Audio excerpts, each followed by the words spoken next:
Ano yung theories nyo with regards to elves? Kasi parang ancient advanced race sila or earth spirits.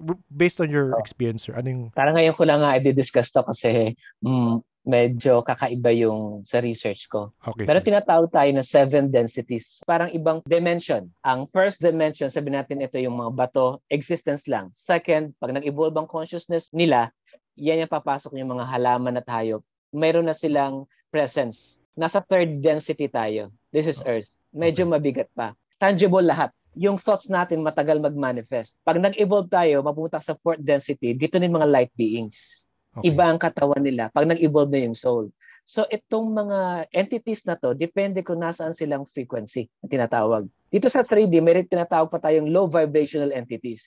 Ito yung mga elementals, sabi nila demons, pero sa akin, mababa kasi yung frequency nila, mabigat to. Mabaho ang amoy pag nase-sense mo.